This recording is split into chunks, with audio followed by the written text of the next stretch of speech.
melihat senyumnya Pagar Nusa, hinalah kami, maka kami akan balas hinaan itu dengan tersenyum.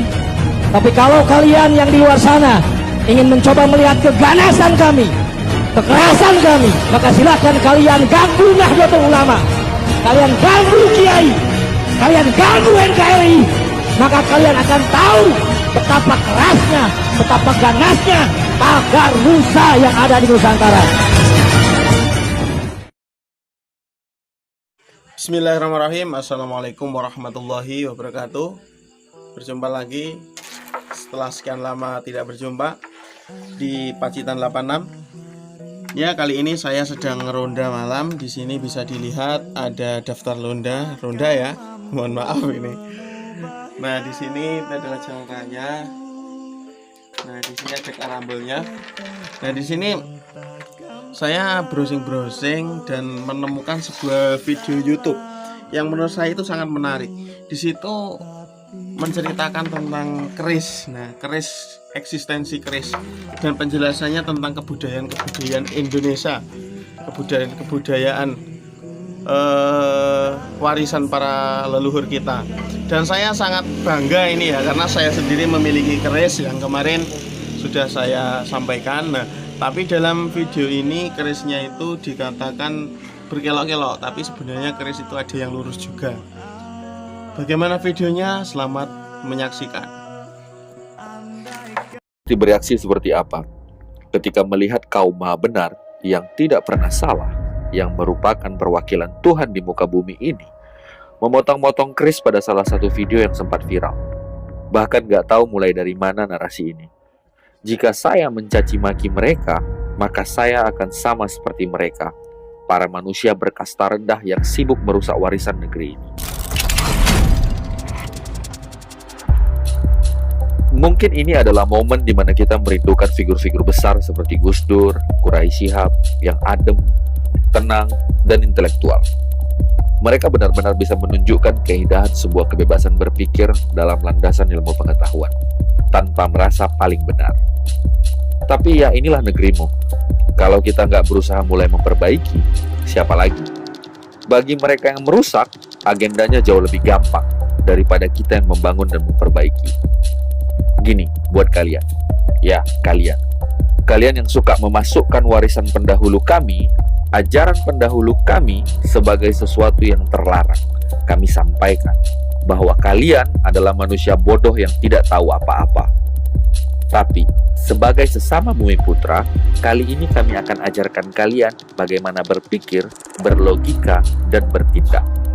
Oh ya, kami mengajarkan Anda supaya Anda tahu dan mau mencari tahu, sehingga rasa kemanusiaan itu bisa tumbuh di dalam hati nurani Anda. Mari kita mulai.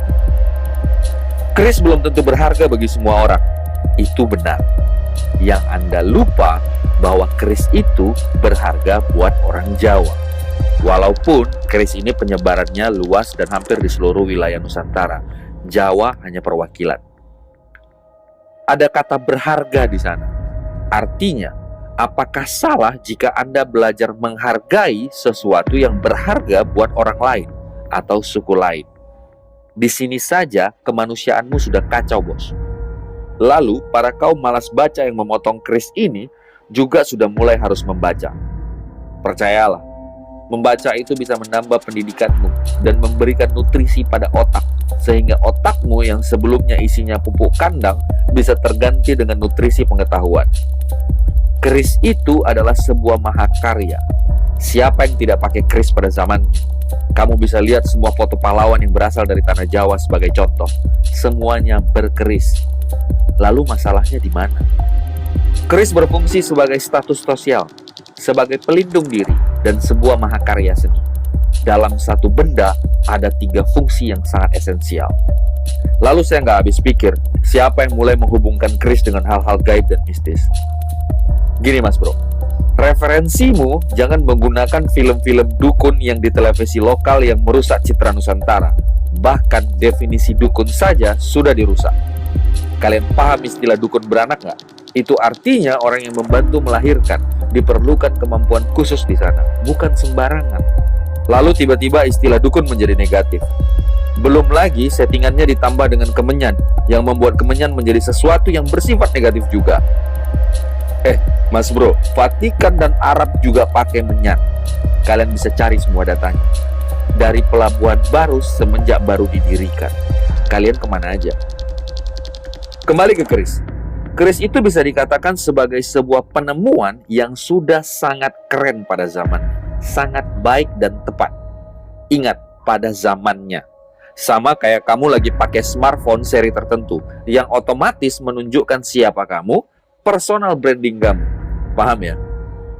Bahkan hebatnya, keris jauh lebih kompleks. Dia dibuat oleh seorang empu.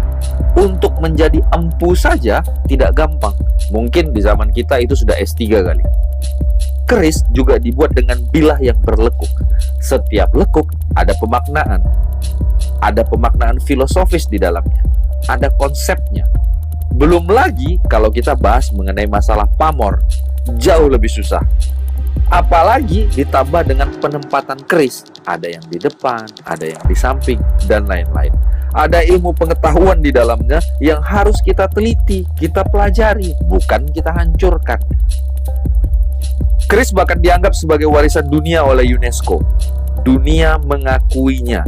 Sekali lagi, dunia mengakuinya. Tapi di negeri ini malah ada yang memotong-motong. Ajaib bukan?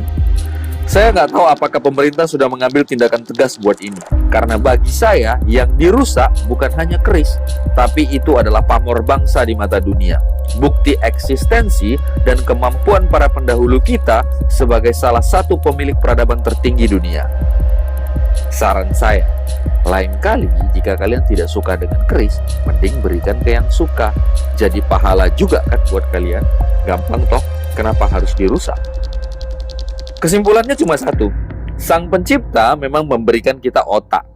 Tapi sepertinya ada beberapa manusia yang memfungsikan otak bukan untuk mikir, hanya menjadi sebuah hiasan isi kepala saja.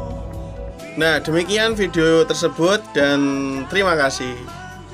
Assalamualaikum warahmatullahi wabarakatuh. Salam pencaksilat, salam perdamaian.